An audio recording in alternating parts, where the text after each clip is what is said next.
தீப்பெட்டி தயாரிப்பின் மூலப்பொருட்களான phosphorus, chloride, மெழுகு, அட்டை, பேப்பர் ஆகியவற்றின் விலை உயர்வால் வரும் 25ஆம் தேதி வரையில் தீப்பெட்டி ஆலைகளுக்கு தற்காலிக விடுமுறை அளிக்க உற்பத்தியாளர்கள் முடிவு செய்துள்ளனர். இதுகுறித்து தூத்துக்குடியில் பேட்டியளித்த தேசிய சிறு தீப்பெட்டி உற்பத்தியாளர் சங்க தலைவர் பரமசிவம், வரும் 12ஆம் தேதி முதல் தீப்பெட்டி ஆலைகள் தற்காலிகமாக மூடப்படுவதால் சுமார் 5 லட்சம் தொழிலாளர்கள் பாதிக்கப்படுவார்கள் என்றார்.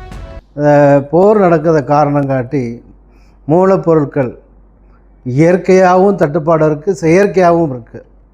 80 ரூபாய்க்கு விற்ற ஒரு மூலப்பொருள் வந்து இன்றைக்கி 140 ரூபாங்கிறாங்க.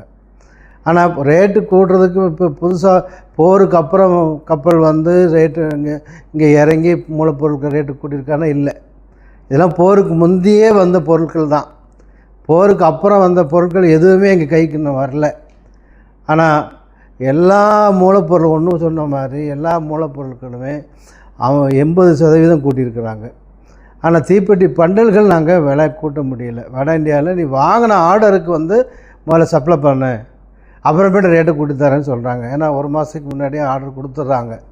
அது மாதிரி எக்ஸ்போர்ட்டுக்கும் வந்து எங்களால் ரேட்டு கூட்ட முடியல. காரணம், கப்பலே போக முடியல. இருக்கிற பண்டலே வாங்க மாட்டேங்கிறான். இன்னும் வேறு நாங்கள் ஒரு காட்டனுக்கு வந்து 50 ரூபா கூடுது. 50 ரூபா கூட தர்றதுக்கு யாரும் தயாராக இல்லை. ஆனால் 5 லட்சம் தொழிலாளருக்கு வேலைவாய்ப்பு கொடுக்கக்கூடிய ஒரு தொழிலை அரசு அதிகாரிகளும் அரசும் வந்து பெருசாக கண்டுக்கிறது இல்லைங்கிற வருத்தம் எங்களுக்கு இருக்குது.